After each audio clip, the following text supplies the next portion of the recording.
कुछ दिनों तक मैं तुम्हारे पास आकर रहूँगी और यदि तुम मेरे पास ही आकर रहना चाहो तो तुम्हारा स्वागत है।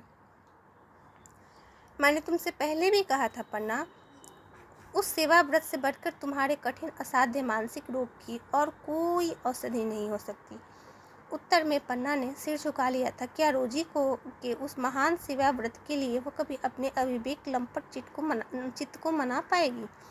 कली के जीवन का इतिहास रेवरेंड मदर से छिपा नहीं था। रोजी उन्हें सब कुछ बता चुकी थी। उन तापसियों के दरबार में मिथ्या भाषण नहीं चलता पन्ना। मैं बात बनाकर कह देती तो शायद स्वयं मेरा ही चित्त गवाही नहीं देता। मदर ने सरनेम के लिए पूछा तो समझ में नहीं आया क्या लिख खान या मजूमदार। मजूमदार ही लिखना रोजी, क्या पता कभी यह खान नाम ही उसके विवाह मार्ग में रोड़ा बनकर अटक जाए। रेवरेंड मदर ने केवल एक ही कड़ी शर्त रखी थी, बिना कली की रक्त परीक्षा के वे उसे बोर्डिंग में नहीं लेंगी। किंतु कली का रक्त भी उसके सुंदर निर्दोष चेहरे की भांति निर्दोष निकला था। कली के बोर्डिंग में जाने पर पन्ना को उस भाई भाई करती विराट कोठी की रिक्तता का आभास हुआ। आसपास कहीं भी कोई बंगला नहीं था।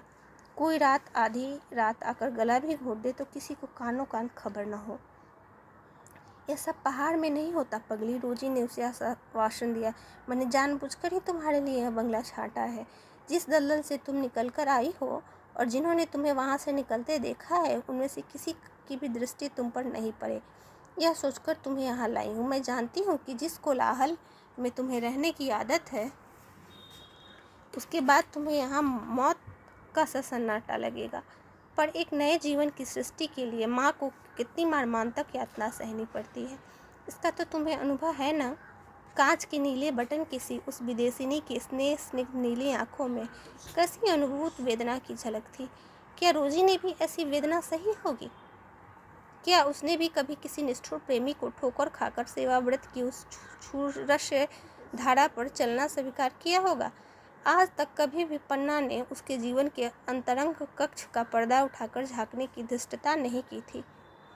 क्यों रोजी, क्या कभी भी तुम्हें अपने स्वदेश की याद नहीं आती? एक ही बार उसने पूछा था। मेरा स्वदेश मेरा आश्रम है पन्ना। हंसकर दिए गए इस उत्तर ने ही पन्ना की जिज्ञासा का अंत कर दिया था। आने से पहले रोजी ने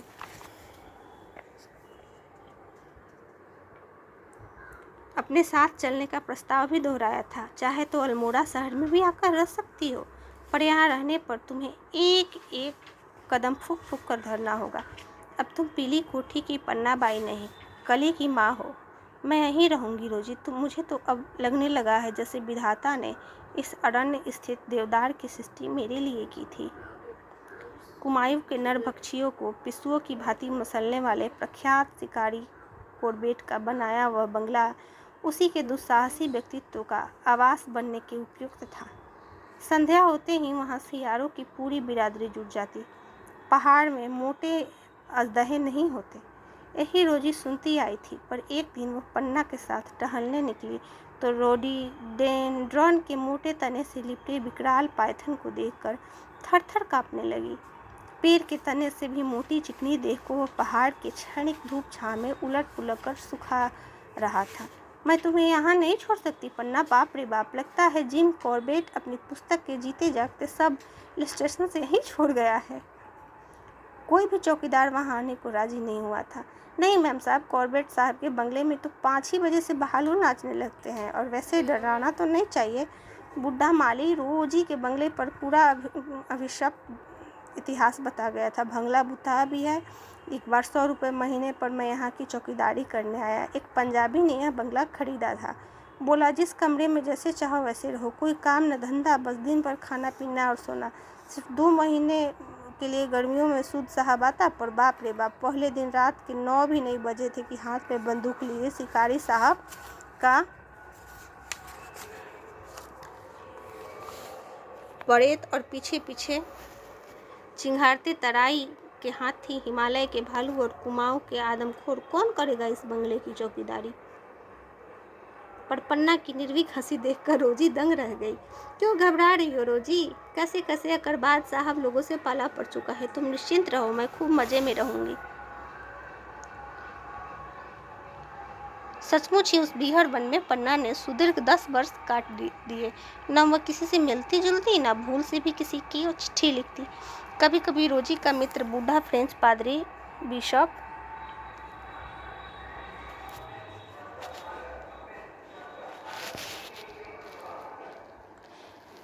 उससे मिलने आ जाता। महीने में एक बार रोजी आकर उसके साथ 2-3 दिन की छुट्टियां मना जाती। इस वर्ष कली सीनियर कैम्ब्रिज कर लेगी और मैं चाहती हूँ पन्ना कि अब वह तुम्हारे साथ रहकर यहीं पढ़े। रोजी ने कहा था। वह कली की प्रगति से बहुत संतुष्ट नहीं थी। देखने में असाधारण रूप से सुंदरी होने के गर्व का विष ही शायद उस दंभी लड़की की रक्त मज्जा में घुल गया था। कुछ ही दिन पहले रेवरेंड मदर ने रोजी को एक लंबी चिट्ठी लिख भेजी थी। यह तुम्हारी वार्ड न होती तो मैंने इसे कब का हटा दिया होता।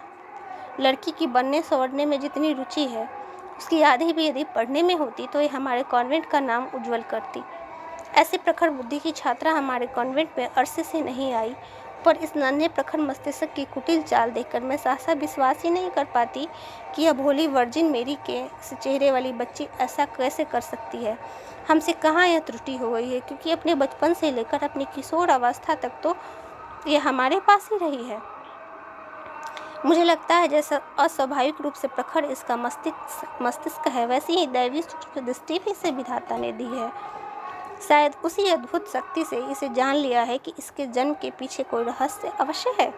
जब ये छोटी थी तब बार बार मुझसे पूछती थी, मदर सबके डैडी स्कूल स्पोर्ट में आते हैं, इस बार मेरी मम्मी ही अकेली क्यों आती है हर बार।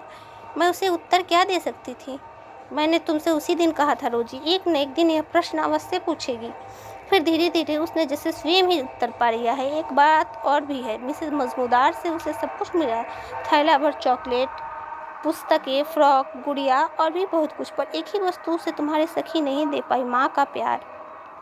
घर जाने की होम लीव मिलने पर भी वह विचित्र लड़की घर नहीं जाना चाहती। अपने जन्म की अनजान पिता की इस उलझी गुत्थी को सुलझाना चाहती है, पर सुलझा नहीं पाती, और वही तनाव इसे अस्वाभाविक रूप से क्रूर, हृदयहीन, विद्रोहिणी बना रहा है। कई बार इसके बक्से से साथी की लड़कियों की घड़ियां बर्बाद हुई हैं। लिपस्टिक, रूज, विदेशी परफ्यूम, पता नहीं कहाँ से ये सब जुटा लेती है। मुझे लगता है इस सुंदरी कठपुतली की कमर में बंधे 2 धागों में से एक मेरे हाथ में और दूसरा स्वयं विधाता के। चाहने पर भी उसे खींचकर न तुम इसे अनुशासन में बांध सकती हो और न मैं और न इसकी माँ। इस वर्ष मेरा कठिन दायित्व तुम्हारे और इसकी माँ के कंधों पर पड़ रहा है। ईश्वर तुम्हें धैर्य और इसे सद्बुद्धि दे। Reverend mother. पत्र पढ़कर रोजी ने फाड़कर फेंक दिया। पन्ना ने से उसने कुछ भी नहीं कहा। क्या पता इसी पत्र को पढ़कर माँ बेटी के बीच पल पल बढ़ता जा रहा मनोमालिन्य और भी बढ़ उठे। बरसों पूर्व की पार्वती की लोलुप दृष्टि की स्मृति रोजी को दंश दे उठी। मेज पर लापरवाही से पड़ा उसका रुपया, टार्च, रोगिणियों की सुप्तावस्था में गले से गायब हो गई चांदी की जंजीर, यहाँ तक कि रोगियों के कोटों के बटन और सेफ्टी पिन भी वो चतुर्दशु कन्या एक आलिंगन में साफ कर देती थी। और जब अपराधिनी को पकड़कर रोजी के पास लाया जाता, तब वह अपनी निर्दोष हंसी और निष्पाप बड़ी आंखों को मूठ चलाकर सबको परास्त कर देती थी। हाय राम मेम साहब, मैं भला क्यों करूँगी चांदी की जंजीरों का? क्या करूँगी चांदी की जंजीरों का? लो तलाशी ले लो ना। और कौड़ी से कड़ी तलाशी लेने पर भी ढेला भी कभी बरामद नहीं हो पाता था। आज उसी पार्वती का इतिहास क्या उसकी पुत्री दोहराने लगी थी? कई बार रोजी के जी में आया वह पन्ना से सब कुछ कह दे, पर क्या कहने पर भी पन्ना उसे साध पाएगी?